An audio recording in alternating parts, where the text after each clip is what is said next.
Kalpetta block പഞ്ചായത്തിൽ സ്ഥാനാർത്ഥി പട്ടിക വ്യക്തമായതോടെ മുന്നണികൾ കടുത്ത പോരാട്ടത്തിലേക്ക്. മികച്ച സ്ഥാനാർത്ഥികളെയാണ് മുന്നണികൾ മത്സരിപ്പിക്കുന്നത്. പ്രധാനമായും 3 മുന്നണി സ്ഥാനാർത്ഥികളാണ് മത്സരരംഗത്തുള്ളത്. 16 ഡിവിഷനുകളാണ് കൽപ്പറ്റ ബ്ലോക്ക് പഞ്ചായത്തിലുള്ളത്. നിലവിൽ ചന്ദ്രിക കൃഷ്ണന്റെ നേതൃത്വത്തിലുള്ള UDF മുന്നണിയാണ് ഭരിക്കുന്നത്. നിലവിലെ ബ്ലോക്ക് പഞ്ചായത്ത് അംഗം അരുൺദേവ് ഉൾപ്പെടെയുള്ള മികച്ച പ്രതിഭകളെയാണ് UDF വീണ്ടും ഭരണത്തിലെത്താൻ കളത്തിലിറക്കിയിട്ടുള്ളത്. വരണാധികാരിയായ south Wayanad DFO Ajith K രാമന്റെ നേതൃത്വത്തിൽ സൂക്ഷ്മ പരിശോധന പൂർത്തിയായതോടെ വാശിയേറിയ പോരാട്ടത്തിലേക്കാണ് നീക്കം. ഈ പോരാട്ടത്തിന്റെ വിജയം തങ്ങൾക്ക് അനുകൂലമായിരിക്കുമെന്നാണ് ഇടതുപക്ഷത്തിന്റെ അവകാശവാദം. കേരള രാഷ്ട്രീയത്തിൻ്റെ പൊതുവായ ഇടതുപക്ഷത്തിന് അനുകൂലമായിട്ടുള്ള സാഹചര്യങ്ങൾ വെച്ച് നോക്കുമ്പോൾ കൽപ്പറ്റ ബ്ലോക്ക് പഞ്ചായത്ത് ഇടതുപക്ഷത്തിന് ലഭിക്കുമെന്നുള്ളതിൽ യാതൊരു സംശയവുമില്ല. മറ്റ് ബ്ലോക്കുകളെ, പ്രത്യേകിച്ച് മാനന്തവാടി, ബത്തേരി ബ്ലോക്കുകളെ അപേക്ഷിച്ച് നോക്കിയാൽ ഏറെ പിന്നിലാണ് കഴിഞ്ഞ 5 വർഷക്കാലം നമുക്ക് കാണാൻ വേണ്ടി കഴിയും.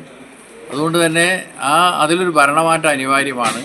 ബ്ലോക്ക് പഞ്ചായത്തിന് കീഴിലുള്ള സ്ഥാപനങ്ങളായാലും ബ്ലോക്ക് പഞ്ചായത്തിൻ്റെ പഞ്ചായത്ത് രാജ് ആക്ട് പ്രകാരമുള്ള ഉത്തരവാദിത്തങ്ങൾ നിർവഹിക്കുന്നതിലായാലും വളരെ പുറകിൽ നിൽക്കുന്ന കൽപ്പറ്റ ബ്ലോക്ക് പഞ്ചായത്തിൽ ഇത്തവണ ഇടതുപക്ഷ ജനാധിപത്യ മുന്നണി അതിൻ്റെ വിജയം ഉറപ്പിക്കുന്ന തരത്തിലുള്ള വളരെ ശക്തമായ പ്രവർത്തനം നടത്തിക്കൊണ്ട് തന്നെ ഇടതുപക്ഷ ജനാധിപത്യ മുന്നണി അതിൻ്റെ ഭരണം പിടിക്കും എന്നുള്ളതിൽ യാതൊരു സംശയമില്ല. വൈത്തിരി ഗ്രാമപഞ്ചായത്ത് ഭരണസമിതിയെ നയിച്ച MV വിജേഷിന്റെയും സീനിയർ NCP നേതാവ് CM ശിവരാമന്റെയും നേതൃത്വത്തിലുള്ള സംഘത്തെയാണ് LDF സ്ഥാനാർത്ഥികളാക്കിയിട്ടുള്ളത്.